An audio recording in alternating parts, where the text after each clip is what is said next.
States of matter. अब states of matter आते हैं तो ये आप पढ़ते आ रहे हैं बचपन से, क्लास 5 क्लास 6 से, और साथ में क्लास 9 केमिस्ट्री चैप्टर नंबर 2 में भी पढ़ा है, पर फिर भी हम कर लेते हैं।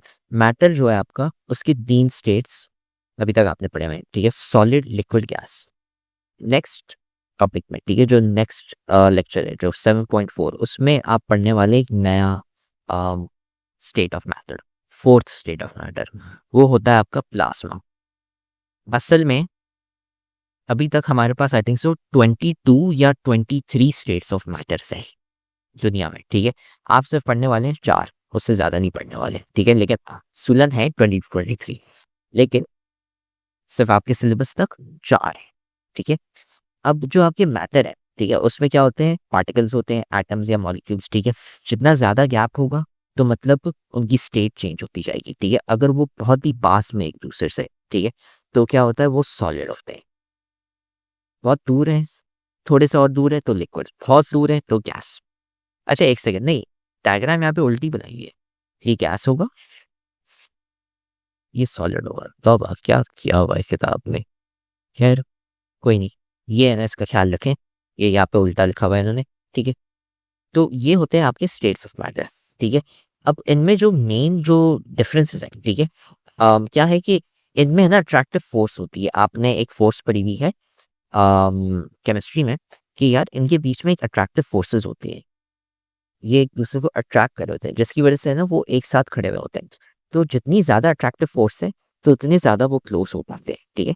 तो ये आपके जैसे एटम्स हो गए यहाँ पे, ये एक दूसरे को अट्रैक्ट करते हैं। जितनी ज़्यादा ये अट्रैक्शन होगी उतनी ज़्यादा ये पास में पड़े हुए होंगे, ठीक है। तो उससे है ना आपकी स्केल्स डिटरमिन होते हैं, ठीक है। ये तो वो जो हम कह रहे थे ना शुरू में कि यहाँ पे गैप्स, यहाँ पे एटम्स ज़्यादा है, यहाँ पे एटम्स कम है, क्यों? क्योंकि यहाँ पे ये देखेंगे, ये फोर्सेस यहाँ पे पड़ेंगी एक दूसरे को अट्रैक्ट करने की। तो ज़्यादा अट्रैक्ट करेंगे तो ज़्यादा कम स्पेस बनेगी, तो ज़्यादा एटम्स आते हैं, तो उसके लिए अट्रैक्शन फोर्सेस ज़्यादा होनी चाहिए, ठीक है। और सबसे इम्पोर्टेंट बात, हमने इस चैप्टर के ग्रेन टेस्ट का जो प्रैक्टिस टेस्ट है उसका लिंक हमने डिस्क्रिप्शन में डाल दिया है। आप डिस्क्रिप्शन में जाकर ये ऊपर पहला लिंक है प्रैक्टिस ग्रेन टेस्ट को, यहाँ पे जाएं और सॉल्व करें और प्रैक्टिस करें। यहाँ से आपने अगर प्रैक्टिस कर ली, आपके एग्जाम्स के अंदर एमसीक्यूज के अंदर 100% मार्क्स गारंटेड है। उसके अलावा अगर आपको हमारे फ्री नोट्स चाहिए, lecture, guest papers, model papers चाहिए, तो इस पहली वाली लिंक पे क्लिक करके आप हमारे चैनल को ज्वाइन हो जाए, और दूसरी वाली लिंक को क्लिक करके आप हमारा व्हाट्सएप ग्रुप है इंपॉर्टेंट प्रीमियम, उसको ज्वाइन हो जाएं, ठीक है। अगर आपको ट्यूशंस वगैरह के अंदर एनरोल होना है, कोई डाउट है, तो ये हमारा व्हाट्सएप नंबर है, इस पर क्लिक करेंगे आप डायरेक्ट व्हाट्सएप पे चले जाएंगे, और तमाम बुक्स के पीडीएफ इस वाले यहाँ पर आखिरी वाले आपके पास गिवन है। आप यहाँ से कोई भी बुक उठा सकते हैं, आपकी जो मर्जी चाहे, सारी की सारी क्लासेस का। इसके साथ साथ आपसे रिक्वेस्ट है, आप चैनल को सब्सक्राइब और वीडियो को लाइक भी करते हैं। सो अब सॉलिड्स में आते हैं, ठीक है। सॉलिड्स की ये थोड़ी सी चीज़ें हैं जो याद करनी पड़ेगी। नंबर 1, सॉलिड्स कैसे बने हुए हैं, एटम्स और मॉलिक्यूल से। ये भी आपके है ना सारे जो लिक्विड्स और गैसेस हैं वो भी इससे बने जाते हैं, ठीक है, पार्टिकल से। फिर इनमें क्या होता है, स्ट्रॉन्ग अट्रैक्टिव फोर्स होती है, एक दूसरे को बहुत स्ट्रांगली अट्रैक्ट करते हैं, जैसे ये देखें ना यहाँ पे स्ट्रॉन्ग अट्रैक्शन। फिर आते हैं due to the strong attractive force, ठीक है, आपके जो सॉलिड्स हैं वो क्लोजली पैक्ड होते हैं, नंबर 1। और नंबर 2, एक फिक्स्ड लैटिस पैटर्न होता है। ये वाला पैटर्न शायद आपने एक डिज़ाइन देखा होगा, ये जो आपकी ये जो गार्डन में होते हैं ऐसे ही, इससे हम कहते हैं लैटिस पैटर्न, ठीक है। ये दरवाजे आपके है ना होते हैं गार्डन्स में, ये शायद आपने देखे हो, शायद ना देखे हो, झील पार्क में होते थे। अगर आप झील पार्क पे गए हैं तो ऐसे शायद लैटिस पैटर्न आपने वहाँ पे देखा हो। लेकिन इससे है ना आपका लैटिस पैटर्न बनता है इन जो आपके स्टेट्स ऑफ मैटर होते हैं, इनका ऐसे ही बनता है, ठीक है। इससे कहते हैं लैटिस पैटर्न। दूसरा, अब अच्छा नेक्स्ट क्या है, हमारे solids they can not freely move, ठीक है, number 1। Number 2, they can not slide past one another, क्यों? क्योंकि उनकी लोकेशन फिक्स्ड होती है, ठीक है। वो ज़्यादा से ज़्यादा क्या कर सकते हैं, वाइब्रेट ओनली कर सकते हैं अपनी सेम जगह पे, वो सिर्फ वाइब्रेट कर सकते हैं। साथ में उनका एक फिक्स शेप होता है और हाई डेंसिटी, ठीक है। ये सॉलिड्स की थोड़ी सी कैरेक्टरिस्टिक्स हैं। तो short and long question answers होते हैं ना एग्जाम में, तो वो आपको बोलेंगे कि डिफाइन कैरेक्टरिस्टिक्स ऑफ सॉलिड्स या लिक्विड्स या गैसेस, या फिर लॉन्ग क्वेश्चन आ गया उसमें कहेंगे तीनों कर लो। तो ये चीज़ें आपने लिखनी होती है, ठीक है। और ये नोट्स में भी है ना समराइज्ड है काफ़ी बड़े। अब आते हैं लिक्विड्स पे। लिक्विड्स में वापसी वही सेम चीज़ है, पार्टिकल से बने हुए।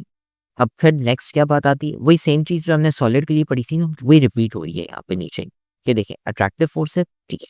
अट्रैक्टिव फोर्स अब इसमें है ना क्या कहते हैं, थोड़ी सी वीकर हो जाती है सॉलिड से, ठीक है, weaker but stronger than gases, ठीक है। तो अट्रैक्टिव फोर्स बीच की हो जाती है।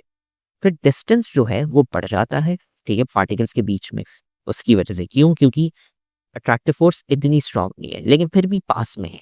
क्यों? क्योंकि गैसेस में तो बहुत ही कम होती है, उसकी वजह से तो ये ज़्यादा और पास में होते हैं। फिर लिक्विड पार्टिकल्स वो एक दूसरे के फ्लो कर सकते हैं और ग्लाइड ओवर कर सकते हैं एक दूसरे के ऊपर से, ठीक है। मतलब ऊपर से है ना ऐसे ही जा सकते हैं। सॉलिड्स में तो एक ही जगह पे अटके पड़े हुए, लेकिन लिक्विड्स हैं वो है ना फ्लो कर सकते हैं, ठीक है। उनकी पार्टिकल्स की जो पोजीशन है वो चेंज हो सकती है। ये वाइब्रेट नहीं कर रहे, पहले हम वाइब्रेशन पे थे, अब ये वाइब्रेट नहीं कर रहे एक जगह पे, अब ये मूव कर सकते हैं। लिक्विड का कोई फिक्स शेप नहीं होता, ठीक है। जिस कंटेनर में आप डालेंगे वही उसका शेप ले लेता है। जैसे मेजरिंग सिलेंडर था, उसमें आप डालें पानी तो वो उसका शेप ले लेगा। कैन ले लें तो कैन का शेप ले लेगा, ठीक है। Adopts the shape of the container. जिस कंटेनर में आप डालेंगे उसको तो वैसी शेप उसका चेंज हुआ। और डेंसिटी उसकी इंटरमीडिएट है, ठीक है, smaller than solid, higher than gas. Federal board के एनुअल एग्जाम्स का डर है, लेकिन ये नहीं पता कि तैयारी कहाँ से करनी है। दूसरी बात ये नहीं पता कि एग्जाम के अंदर सवाल का जवाब लिखना कैसे है, कैसे सेंटेंसेस को फॉर्म करना है, कैसे हमें फुल के फुल मार्क्स मिले। तो भाई घबराना किस बात से, हमारी बैच इसी प्रॉब्लम को तो सॉल्व करने आई है। तो आप भी हमारे बच्चों की तरह 97.8% ला सकते हो, 98.27% ला सकते हो, फातिमा की तरह, अगली फातिमा आप बन सकते हो। आप 505 मार्क्स ले सकते हो आउट ऑफ 520। अच्छा जी, कैसे? हम आपको सिखाते हैं कि एग्जाम के अंदर लिखना कैसे होता है, ग्रेड टेस्ट प्रोवाइड करते हैं। देखें जी, हमारे पास है पाकिस्तान की one of the best faculty. आप कोई भी सब्जेक्ट लेना चाहें, आपका जो दिल करे, आप सारे सब्जेक्ट्स लें, सिर्फ और सिर्फ 3,000 रुपये में पूरे साल में। आपको एग्जाम राइटिंग मेथड सेशन दिए जाते हैं कि सवाल का जवाब लिखना कैसे, डिफरेंस वाला अलग क्वेश्चन, डेफिनेशन अलग, एग्जाम्पल वाला अलग, मैथ के सवालों का जवाब अलग होता है। आपको टॉपर बच्चों के नोट्स दिए जाते हैं, आपको फुल बुक के notes, question answers, live classes के अंदर कॉन्सेप्ट पढ़ाया जाता है आपको, और उनकी रिकॉर्डिंग्स भी दी जाती हैं। भैया और क्या चाहिए? अच्छा, और मजे की बात, ग्रैंड टेस्ट से हमारा समझो पेपर लगता है। ये हमारा है केमिस्ट्री का ग्रैंड टेस्ट, इसका सवाल नंबर तुम नोट करो ये। तो भैया इस ग्रैंड टेस्ट में से आपके 3 सवाल लगे हैं क्लास 9 के केमिस्ट्री के पेपर में इस साल, जो नए सिलेबस से हुआ था 2025 के अंदर ग्रेड 9 का। तो इतने इंपॉर्टेंट हमारे ग्रैंड टेस्ट होते हैं, सारे आपको दिए जाते हैं। तो भैया देर किस बात की, इस नंबर पे कांटेक्ट करें और अभी रजिस्टर करवाएं। अब गैस में आते हैं। गैस में वापसी वही सेम चीज़ रिपीट होगी कि पार्टिकल होते हैं उसमें, atoms and molecules, number 1। Number 2, attractive forces बहुत ही वीक है, ठीक है, बहुत वीक है।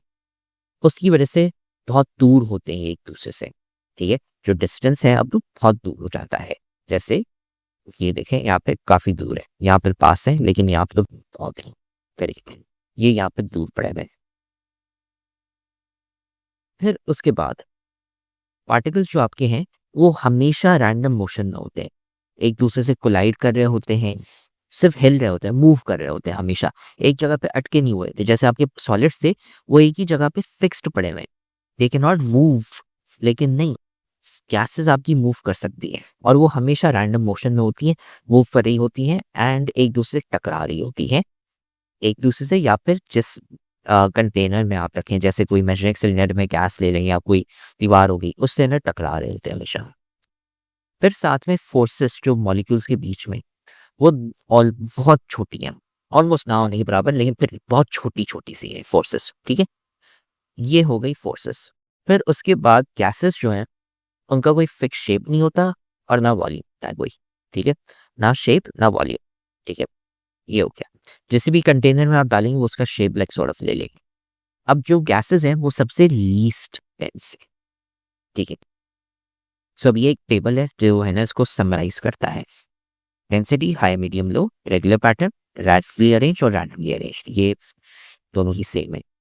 फिर ये मूवमेंट भी एक इन तीनों की काम की है, काफ़ी ज़रूरी है। अच्छा, एनर्जी थोड़ा सा न्यू है। एनर्जी जो गैस में सबसे हाईएस्ट होती है और सॉलिड में सबसे लो होती है। क्यों? क्योंकि ये एक जगह पे रुके हुए होते हैं, अटके हुए होते हैं, ये तो मूव ही कर रहे होते हैं। क्योंकि ये मूव कर रहे होते हैं तो उसकी वजह से इनमें ज़्यादा एनर्जी होती है।